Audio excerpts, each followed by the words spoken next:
I never thought saving someone's life would cost me everything. The rain hammered down as gunshots exploded inside the hotel. I saw the billionaire in danger and ran without thinking. 3 bullets ripped through my body. I should have died that night. But what happened next shocked everyone, including me. Before you watch full story, comment below from which country are you watching. Don't forget to subscribe for more amazing stories. The rain hammered against the cracked window of my 1-bedroom apartment. I sat at the kitchen table, staring at 3 envelopes, all marked, "Final Notice," in angry red letters. My daughter Emma slept in the next room, her small body curled under a blanket I had patched too many times to count. My name is David Chen. I am 32 years old, and I am tired. Not the kind of tired that sleep can fix. The kind that settles in your bones when life keeps pushing you down, and you keep getting up because someone depends on you. Emma is 7 years old. She has her mother's smile, the only good thing Sarah left behind before the cancer took her 2 years ago. The medical bills from that battle still chase me. The collection agencies call every day. I work 2 jobs, construction during the day, security guard at night, but it is never enough. Tonight was my shift at the Grandview Hotel, the fanciest place in the city. Rich people came here to spend more money on one dinner than I made in a month. I stood in my uniform by the entrance, watching expensive cars pull up, one after another. That is when I saw her. Victoria Sterling stepped out of a black limousine. Everyone knew her name. She owned half the businesses in the city. Newspapers called her the Ice Queen of Industry. She was only 35 but built an empire that made grown men shake in meetings. The cameras loved her, tall, elegant, cold as winter. But tonight, something was different. I noticed it immediately. The way she moved, slower than usual. The slight tremor in her hand as she steadied herself against the car door. Her face, usually so composed, looked pale under the hotel lights. She walked past me without a glance. To people like her, I was invisible. Just another uniform, another face in the crowd of people who served her world. I took my position by the entrance, checking my watch. 2 more hours until my shift ended. Then I would run home, catch 3 hours of sleep, and start my construction job at 6 in the morning. Emma would wake up at 7, and I would have her breakfast ready before Mrs. Rodriguez from next door came to take her to school. This was my life. Day after day. No breaks. No mercy. 15 minutes passed. The night was quiet except for the rain. Then I heard shouting from inside the hotel lobby. 3 men rushed toward the entrance. They wore dark clothes and moved with purpose. One of them carried something metallic that caught the light. A gun. My training kicked in before my brain could process what was happening. I had been in the military before Emma was born. Before Sarah got sick. Before everything fell apart. My body remembered what my mind wanted to forget. I stepped into the lobby just as Victoria Sterling walked toward the entrance.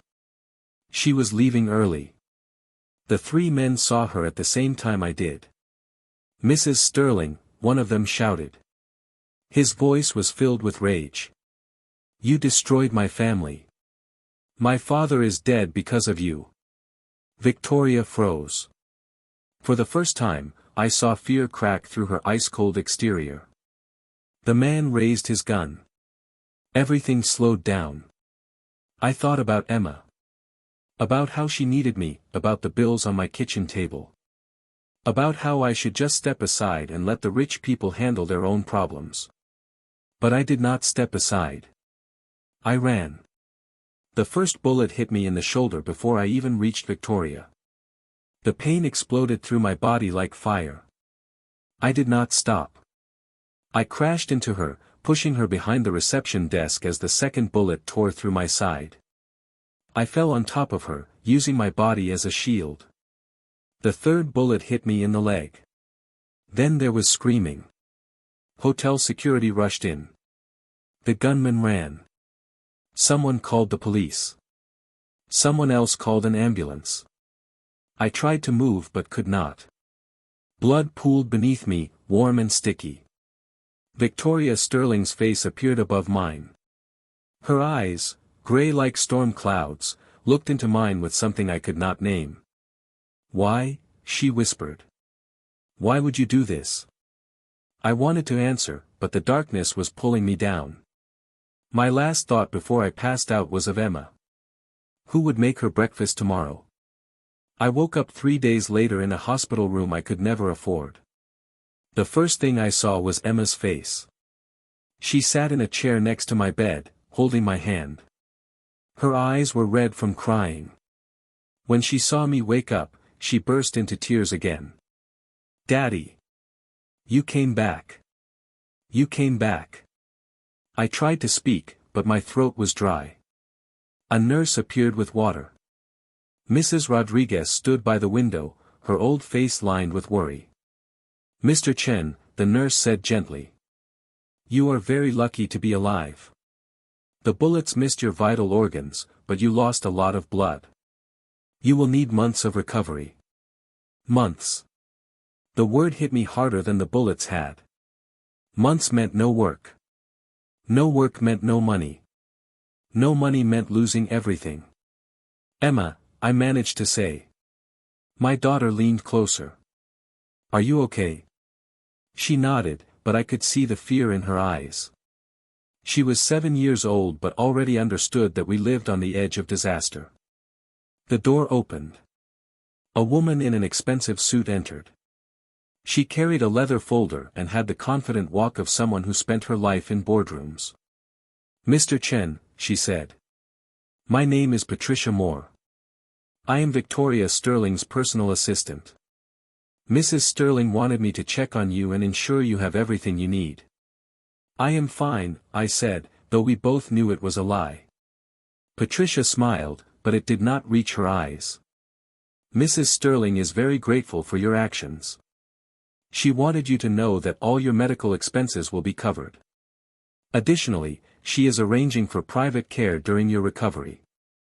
I should have felt grateful. Instead, I felt suspicious. Rich people did not give things away for free. There was always a price. "Why?" I asked. Patricia looked uncomfortable. "Mrs. Sterling believes in repaying her debts. Tell her thank you, but I do not need charity." The words came out harder than I meant. I saw Emma flinch. But I had learned long ago that accepting help from powerful people meant giving them power over you.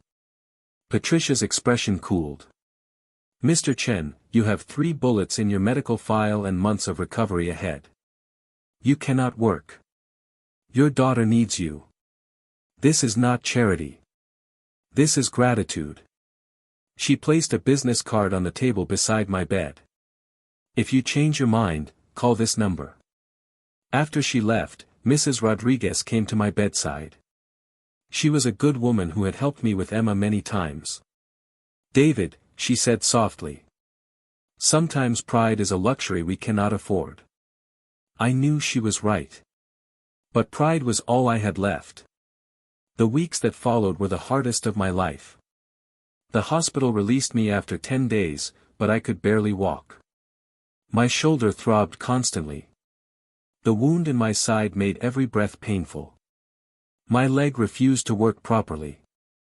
Mrs. Rodriguez took care of Emma while I lay in bed, useless and angry. The bills kept coming. My construction job fired me. The hotel let me go. The landlord started making threats about eviction. I tried to find work, anything I could do from home, but nobody wanted a broken security guard. The savings I had, $300, disappeared in 2 weeks. Emma stopped smiling. She would sit by my bed, doing her homework in silence. Sometimes I caught her staring at me with worry in her young eyes. She was 7 years old and carrying the weight of our world on her small shoulders. One night, I heard her crying in her room. I dragged myself out of bed, ignoring the pain, and found her curled up with the picture of her mother. "Daddy," she sobbed when she saw me. "Are we going to lose our home?" What could I say? That everything would be okay? She was too smart to believe that lie. I held her instead, and we cried together in the darkness. The next morning, I called the number on Patricia's business card. Patricia Moore picked up on the first ring. Mr. Chen. I was hoping to hear from you. What does she want? I asked directly. Mrs. Sterling would like to meet with you. Are you able to travel? Where? Her estate. A car will pick you up tomorrow at 10 in the morning. I wanted to refuse. But I thought about Emma's tears. About the eviction notice, about the empty refrigerator. Fine, I said. The car that arrived the next morning was worth more than everything I owned combined. The driver, a professional man in his 50s, treated me with respect that made me uncomfortable. I was used to being invisible. We drove for an hour outside the city. The houses grew larger, the walls higher, the gates more elaborate. Finally, we turned into a driveway that seemed to go on forever. Victoria Sterling's estate was not a house. It was a mansion that belonged in movies. Gardens stretched in every direction. Fountains sprayed water into the air. The building itself looked like a palace. I felt very small. Patricia met me at the entrance. Mrs. Sterling is waiting in the garden. Please, follow me. She led me through hallways filled with art that probably cost more than my entire neighborhood. We walked through rooms bigger than my apartment. Finally, we stepped into a garden that took my breath away. Victoria Sterling sat at a small table under an ancient oak tree. She wore a simple white dress, but even in casual clothes, she radiated power. When she saw me limping toward her, she stood. Mr. Chen. Thank you for coming. Up close, I noticed details I had missed that night. The shadows under her eyes. The medication bottles on the table. The way she steadied herself against the chair. Sit, please, she said. You should not be walking so much. I sat. We looked at each other across the table. Why am I here? I asked. She smiled slightly. Direct. I appreciate that. She poured tea from an expensive pot. I wanted to thank you personally. You saved my life, Mr. Chen. That is a debt I can never fully repay. You covered my medical bills. We are even. Are we? Her gray eyes studied me. You took 3 bullets meant for me. You have a daughter who depends on you. You lost your jobs. Your apartment, your future. How are we even? I said nothing. Victoria continued, I researched you, Mr. Chen. I know about your wife. The medical bills, your military service, the 2 jobs, everything. Anger flashed through me. You had no right. I had every right, she interrupted, her voice cold. You threw yourself in front of bullets for me. The least I could do was understand who you were. She pushed a folder across the table. I opened it reluctantly. Inside were documents. Job offer. Salary that made my head spin. Benefits, housing, education fund for Emma. What is this? I asked. A position on my personal security team. You were willing to die for a stranger. I want you to work for me. I closed the folder. I do not need your pity. This is not pity, Victoria said sharply. I am offering you a job because you have proven yourself. You have skills, training, and most importantly, character. Do you know how rare that is in my world? Why do you need a bodyguard? I asked. You have security. Her face changed. Something vulnerable flickered across her expression before the ice returned. The men who attacked me were not random criminals. Their father was James Morrison. He was my business partner 10 years ago. We had a disagreement about the direction of our company. I bought him out. He used his money to make bad investments and lost everything. He committed suicide 6 months ago. She paused, her hand trembling slightly as she lifted her teacup. His sons blame me. They think I destroyed their father. The police caught one of the 3 men. The other 2 are still out there. They will try again. Hire professionals, I said. I am hiring a professional, Victoria replied. You, someone who does not see me as just a paycheck. Someone who proved he would protect me even when it made no sense. I wanted to refuse. But I thought about Emma. About the eviction notice. About having nothing left to lose. When do I start? I asked. Moving into Victoria Sterling's world was like landing on another planet. The estate had a separate building for security staff. My apartment there was nicer than any place I had ever lived. 3 bedrooms, full kitchen, furniture that looked brand new. Emma's eyes went wide when she saw her new room. Daddy, she whispered. Is this really ours? For now, I said, not wanting her to get too attached. Victoria arranged for Emma to attend the private school on the estate grounds. 20 kids total, 4 teachers, more books than the public library. Emma loved it immediately. I started training the next day. Victoria's head of security was a former Marine named Thomas Wright. He was 60 years old, built like a truck, and did not smile. You got lucky once, he told me on the first day. Lucky does not keep people alive. I am going to train you properly. The training was brutal. My body had not fully healed from the bullets. Everything hurt. Thomas did not care. He pushed me until I thought I would break, then pushed harder. Pain is temporary, he said while I did push-ups with my injured shoulder screaming. Death is permanent. Mrs. Sterling does not need a bodyguard who quits when things hurt. I hated him. But he was right. Slowly, my body recovered.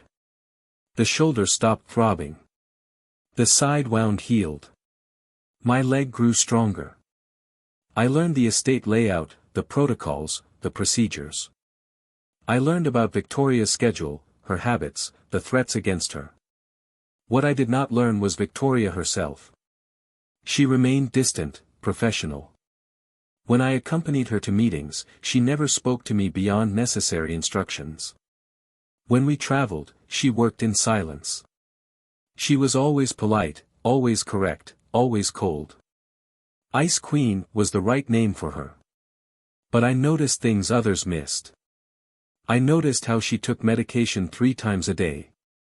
I noticed how she sometimes stopped walking and pressed her hand against her chest. I noticed the doctor who visited every week. I noticed the medical equipment hidden in her private office. 1 month into my job, I finally asked Thomas about it. We were in the security office, reviewing camera footage. He looked at me for a long moment before answering. Mrs. Sterling has a heart condition, he said quietly. Congenital. She was born with it. The doctors give her 5 years, maybe less. She needs a transplant, but her blood type is rare. She is on the waiting list, but... He shrugged. She works herself to death building an empire, knowing she might not live to enjoy it. The information hit me hard. Suddenly, the medication made sense. The pale face that night at the hotel. The way she sometimes looked so tired. Why does she work so hard? I asked. Thomas smiled sadly. Because she has nothing else. No family. No close friends. Just her company and the empire she built from nothing. I thought about that a lot in the following days. Victoria Sterling had everything money could buy, but she was dying alone. Emma, meanwhile, was thriving. She made friends at the school. She laughed again. Her teachers praised her constantly. At night, she told me stories about her day with excitement I had not seen since Sarah died. Daddy, she said one evening. Are we going to stay here forever? I do not know, sweetheart. I hope so, she said. I like it here. And Mrs. Sterling is nice. That surprised me. You have talked to Mrs. Sterling? Emma nodded. She comes to our school sometimes. She asked me about my drawings. She said I was talented. I did not know what to say to that. 3 months passed. The work became routine. I accompanied Victoria to meetings, events, business trips. The threat from Morrison's son seemed to fade. The police found a second brother in another state. The third disappeared completely. Thomas started to relax. Maybe they gave up, he said. I did not believe it. Revenge does not fade. It waits. One Saturday afternoon, Victoria called me to her office. She sat behind a massive desk, paperwork spread around her like battle plans. Mr. Chen, sit please. I sat. She studied me with those gray eyes. You have been here 3 months. Thomas says you are the best trainee he has ever seen. How are you finding the work? It is good, I said honestly. Thank you for the opportunity. She nodded. And Emma? Is she happy? Very happy. She loves the school. Good. Victoria paused, and for a moment, the ice cracked. I wanted to apologize. That shocked me. For what? For being cold, distant. You saved my life, and I have treated you like just another employee. That was wrong. I did not know how to respond. Victoria continued, the truth is, I do not know how to thank someone for what you did. I have spent my whole life in a world where everything has a price. But what you did that night had no price. You asked for nothing. Expected nothing. You just acted. I do not understand that. I did what anyone would do, I said. No, she said firmly. Most people would have walked away. You did not.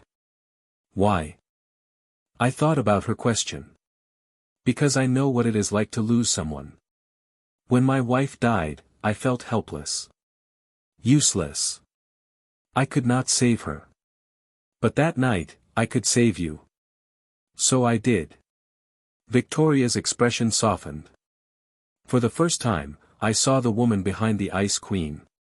Your wife must have been very special, she said quietly. She was. Emma looks just like her. We sat in comfortable silence for a moment. Then Victoria stood. Come with me. I want to show you something. She led me through the mansion to a room I had never entered. When she opened the door, I understood why. It was a gallery. Every wall was covered with paintings, beautiful, emotional, powerful works of art. Landscapes, portraits, abstract pieces that seemed to capture feelings I could not name. I paint, Victoria said simply. Nobody knows. Not the media, not my board of directors. Just Thomas and now you. I walked slowly through the room, studying each piece. The paintings were incredible, filled with passion and pain and longing. These are amazing, I said. They are my escape, Victoria admitted. When the pressure becomes too much, when my heart feels like it is giving up, I come here and paint. It is the only time I feel free. She stopped in front of a painting that made my breath catch. It showed a small child standing alone in a vast, empty room. The loneliness in the image was almost physical. I grew up in foster care, Victoria said softly. 23 different homes before I aged out at 18. Nobody wanted me. I learned early that I could only depend on myself. So I built walls. Made money, created power. But sometimes I wonder if I built a prison instead. I looked at her and saw past the billions of dollars and the cold exterior. I saw a lonely woman who was dying and had nobody to hold her hand. You do not have to be alone, I said. She smiled sadly. Do I not? Who would want to be close to someone like me? I am difficult. Demanding, cold, and I am dying, Mr. Chen. My heart is failing. The doctors say I have maybe 3 years left without a transplant. Then make those 3 years matter, I said. Stop hiding in your work. Let people in. Like who? She asked. Everyone around me wants something. Money, access, power. Nobody just wants me. Emma wants nothing from you, I pointed out. She said you were nice. That you talked about her drawings. That is not someone who is cold and difficult. Victoria's eyes filled with tears, the first emotion I had seen from her that she did not try to hide. Your daughter is wonderful, she whispered. When I see her, I think about the child I never was. The childhood I never had. She makes me wish. She did not finish, but I understood. After that day, something changed between us. Victoria stopped being just my employer. She started joining Emma and me for dinner sometimes. She asked about my day, about Emma's school, about my life before. She shared stories about her business, her struggles, her fears. Emma adored her. She started bringing her drawings to Victoria's office. Victoria would stop whatever important meeting she was in to look at Emma's art and praise it seriously, like she was reviewing a business proposal. I watched Victoria transform around my daughter. The ice melted. She laughed. She played. She became the woman she had never been allowed to be. One evening, I found them together in the garden. Emma was teaching Victoria how to make flower crowns. Victoria wore a crown of daisies on her head and looked more beautiful than I had ever seen her, not because of expensive clothes or makeup, but because she was genuinely happy. Daddy! Look! I made Mrs. Sterling a crown. Emma called out. Victoria looked at me and smiled. A real smile that reached her eyes. My heart did something unexpected in that moment. It woke up after 2 years of grief and remembered how to feel. I was falling in love with Victoria Sterling. The realization terrified me. She was a billionaire. I was her employee. She was dying. I was still broken from losing Sarah. Nothing about it made sense. But love never does. 6 months into my employment, Victoria collapsed. It happened during a board meeting. She was presenting quarterly results when she suddenly stopped talking and pressed her hand against her chest. Her face went white. She swayed. I caught her before she hit the floor. Hospital, she gasped. Need, doctor. The ambulance arrived within minutes. I rode with her, holding her hand as the paramedics worked. Her heart rate was erratic. Dangerous. At the hospital, doctors rushed her into emergency care. I waited outside, my own heart pounding with fear. Thomas arrived with Emma.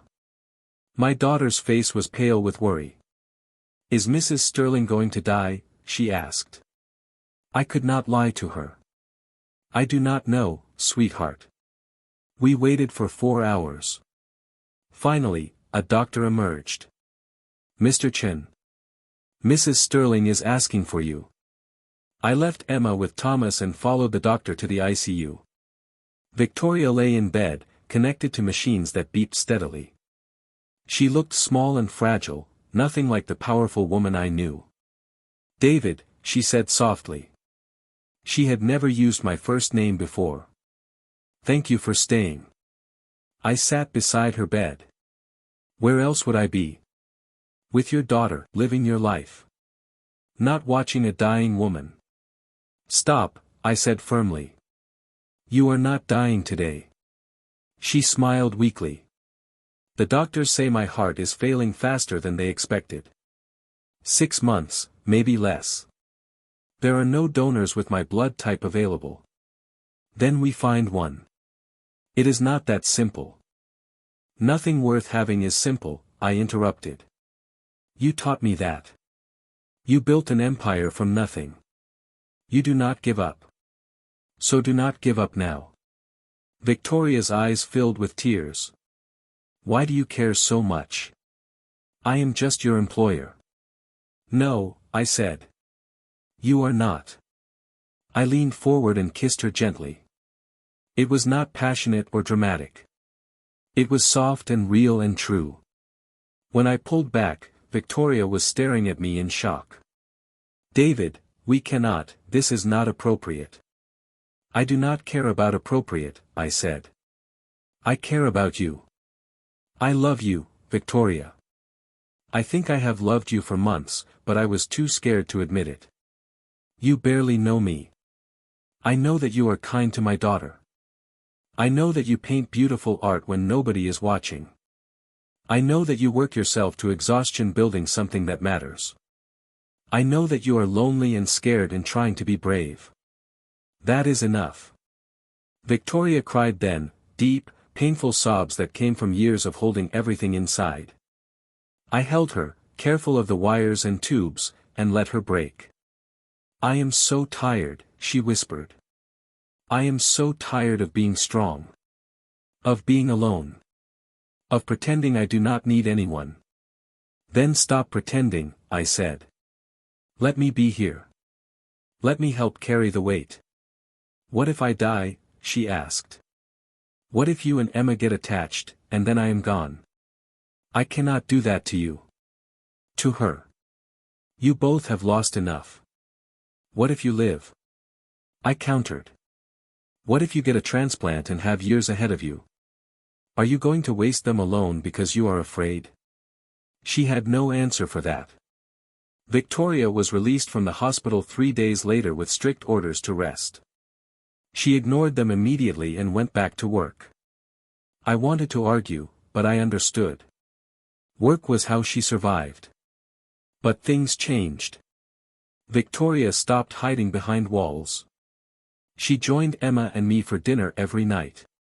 She taught Emma to paint. She asked me about my life, my dreams, my fears. We talked for hours about everything and nothing. Emma loved having Victoria around. She started calling her Aunt Victoria without anyone suggesting it. Victoria's face lit up every time she heard it. One evening, Victoria pulled me aside. I talked to my lawyers, she said. I am updating my will. If something happens to me, I want to make sure Emma is taken care of. College fund, trust fund. Everything she needs. You do not have to do that. I want to, Victoria said firmly. Emma has given me something I never had, family. I want to give something back. I hugged her then, this strong woman who was finally letting herself be vulnerable. Thank you, I whispered. For what? For being part of our family. 8 months after the shooting, everything fell apart again. The third Morrison brother appeared. His name was Daniel Morrison. He had been planning his revenge carefully. While his brothers acted on rage, Daniel was patient. Cold, strategic. He infiltrated the estate by posing as a landscaper. He studied our routines, our security, our weaknesses. And then he struck. It happened on a Saturday morning. Emma was at school. Victoria and I were in the garden, reviewing security reports. Thomas was at the gate. Everything seemed normal. Then Daniel appeared with a gun. Victoria Sterling, he said calmly. You killed my father. Victoria stood slowly. Your father made his own choices. I am sorry for your loss, but I did not kill him. You destroyed him. Daniel screamed, his calm facade cracking. He lost everything because of you. He died because of you. And now you will die too. He raised the gun. I moved without thinking, the same instinct that had made me act 8 months ago. I stepped between Victoria and Daniel. No, I said firmly. You do not want to do this. Move, Daniel ordered. I do not want to kill you. Just her. Then you will have to kill me first. Daniel's hand shook. Why are you protecting her? Do you know what kind of person she is? She is ruthless. Cold. She destroys people without mercy. I know exactly who she is, I said. She is someone who works 18 hours a day. She is someone who visits sick children in hospitals anonymously. She is someone who gave a broken security guard and his daughter a second chance at life. She is someone who is dying and still tries to make the world better. That is who I am protecting. You are a fool, Daniel spat. Maybe, I agreed. But I am a fool who loves her. So if you want to hurt her, you go through me. Daniel stared at me, his gun wavering. Behind me, I heard Victoria make a small sound, shock or fear or something else. Then Thomas appeared, his own weapon drawn. Drop the gun, son, Thomas said calmly. This does not end well for you. Daniel looked between us. The reality of his situation settled in. He lowered the gun slowly. The police arrived within minutes. Daniel was arrested without further incident. As they led him away, he looked back at Victoria. I hope you die alone, he said bitterly. Victoria did not flinch. I am sorry you are in so much pain. I truly am. After everyone left, Victoria and I stood in the garden alone. She was shaking. You said you loved me, she whispered. I do. You would have died for me. Again. I would. She turned to face me, tears streaming down her face. Why? Because life without you would not be worth living, I said simply. Because you make Emma smile, because you make me remember how to hope. Because I want to spend whatever time you have left making you happy. Victoria kissed me then, deep and desperate and real. I love you too, she sobbed. I have loved you for months, but I was too scared to say it. Too scared to want something I thought I could not have. We held each other in the garden as the sun set, two broken people who had somehow found each other. 3 weeks later, Victoria got the call. There was a donor. A match. The transplant could happen immediately. The surgery was scheduled for the next day. The night before, Victoria sat with Emma and me in the living room of my apartment on the estate. I am scared, she admitted. Emma sat on one side of her, holding her hand. I sat on the other. It is okay to be scared, Emma said seriously. Daddy is always scared when I get sick. But he says being brave means doing things even when you are scared. Victoria smiled through her tears. You are very wise, little one. If something happens to me during the surgery, Victoria began. Nothing will happen, I interrupted. But if it does, she insisted, I want you both to know that you saved my life. Not just from bullets. You saved me from loneliness. From dying without ever really living. You gave me family. You gave me love. That is worth more than all the money in the world. Emma hugged her tightly. You are going to be fine, Aunt Victoria. And when you wake up, I am going to show you my new painting. That night, after Emma went to bed, Victoria and I lay together, holding each other in the darkness. I am glad I met you, she whispered. Even if I die tomorrow, these months with you and Emma have been the happiest of my life. You are not going to die, I said firmly. You are going to live.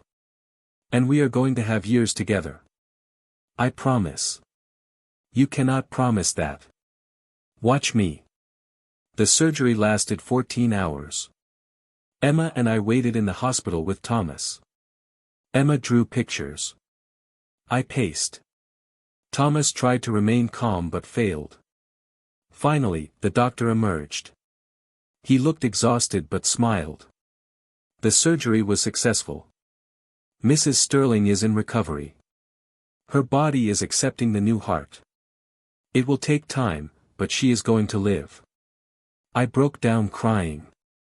Emma hugged me, and Thomas clapped my shoulder. 2 days later, they let us see Victoria.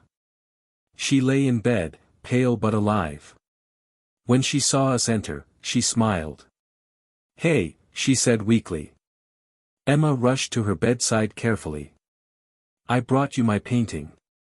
She held up a picture of three people holding hands, a man, a woman, and a little girl. Above them, she had written in careful letters, "My family." Victoria cried when she saw it. "It is beautiful, Emma." "Thank you." I took Victoria's hand gently. "How do you feel?" "Like I have been given a second chance," she said. "Like I can finally start living instead of just surviving." "Good," I said. "Because I have plans for us." "What kind of plans?" "The kind that involve years together, Emma, growing up, paintings and laughter and ordinary days. The kind that involve me asking you to marry me once you are fully recovered." Victoria's eyes went wide. "Are you serious?" "Completely." She laughed, a real, joyful sound. "Ask me now. You just had heart surgery." "Ask me now," she insisted. I knelt beside her hospital bed. Emma giggled. Thomas pretended not to watch from the doorway. "Victoria Sterling, will you marry me?" "Yes," she said immediately. "Yes, 1,000 times yes." Emma cheered. Thomas smiled. And I kissed the woman I loved, the woman who had changed my entire world. I stood in our garden, not the estate garden, but the garden of the house Victoria and I bought together. It was smaller than the mansion, more like a real home. Emma's drawings hung on the walls. My tools sat by the door. Victoria's painting studio took up half the second floor. We had gotten married 6 months after the surgery. Small ceremony, just family and close friends. Emma had been the flower girl and took her duties very seriously. Thomas walked Victoria down the aisle, his eyes suspiciously wet. Victoria's health improved every day. She still ran her company but worked reasonable hours now. She made time for family dinners and Emma's school events and lazy Sunday mornings. Emma was thriving. She had friends from both her old neighborhood and her new school. She talked about becoming an artist like Mom Victoria. We never corrected her about the name. Victoria cried happy tears every time she heard it. As for me, I stopped being just a bodyguard. I became Victoria's business partner, helping her develop a foundation to support single parents and families facing medical debt. We named it Second Chances and helped hundreds of families every month. But the best part of my new life happened every evening. Victoria and I would sit in the garden while Emma played. We would hold hands and watch the sunset and talk about our day. Simple moments that meant everything. "Do you ever think about that night?" Victoria asked one evening. "The hotel, the bullets." "Sometimes," I admitted. "I think about how close we came to never having this." "I think about it too," she said quietly. "I think about how you saved me without knowing me. Without expecting anything, just because it was right."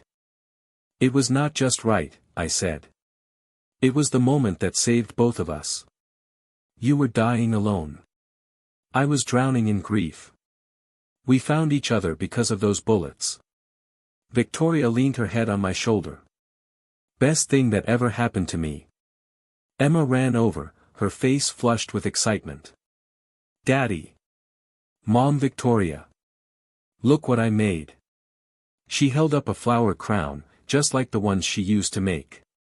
But this one was special, woven with 3 different colored flowers, representing the 3 of us. "One for each of us," Emma explained. "Because we are a family." Victoria took the crown with trembling hands. "It is perfect, sweetheart. Just like you." As the sun set over our garden, the 3 of us sat together, a broken security guard, a dying billionaire, and a little girl who needed them both. We had found each other in the darkest moments and built something beautiful from the ruins. I thought about the man I had been a year ago, hopeless, exhausted, barely surviving. I thought about the envelopes on my kitchen table and the fear in Emma's eyes. I thought about how close I had come to losing everything. And I thought about the choice I made that rainy night, to run toward danger instead of away from it. To put someone else's life before my own. To be brave when every logical thought told me to stay safe. That choice changed everything. It gave Victoria a reason to live. It gave Emma a mother. It gave me a purpose beyond just survival. It gave all three of us a family. What are you thinking about? Victoria asked, noticing my silence. About how grateful I am, I said honestly. For those bullets, for that night, for every moment that led us here. Victoria smiled and squeezed my hand. Me too. Emma climbed into Victoria's lap, careful of her healing chest. Can we have ice cream for dessert? Victoria laughed. Only if your father agrees. They both looked at me with matching hopeful expressions. How could I say no? Ice cream it is, I said. As we walked back to the house together, I realized something important. Saving Victoria's life that night was not just about stopping bullets. It was about saving us both from loneliness, from giving up, from dying without ever really living. Sometimes the bravest thing you can do is open your heart when life has broken it. Sometimes the greatest reward comes from expecting nothing in return. Sometimes a single moment of courage can change not just one life, but three. I had been a single dad who took 3 bullets to save a billionaire with a weak heart. What happened next shocked everyone, including me. I found love in the most unexpected place. I found family when I thought mine was complete. I found hope when I had given up on it. And in the end, I learned the most important lesson of all, that real wealth has nothing to do with money. Real wealth is measured in moments like these. In flower crowns and ice cream. In lazy Sunday mornings and family dinners. In holding hands while the sun sets. Real wealth is love. And I was the richest man alive. Emma stood at her first art gallery opening, presenting her paintings. The centerpiece was titled 3 Bullets, 3 Points of Light Piercing Darkness, Blooming into Beautiful Colors. 5 years ago, my father took 3 bullets for a stranger, Emma told the audience. Those bullets brought us together and gave us a family. Victoria squeezed my hand, tears in her eyes. That night, I thought about our journey. A struggling single father to a dying billionaire to a little girl who needed them both. 3 bullets could have ended everything. Instead, they began everything. I love you, Victoria whispered as we watched Emma sleep. I love you too, I replied. And I would do it all again in a heartbeat.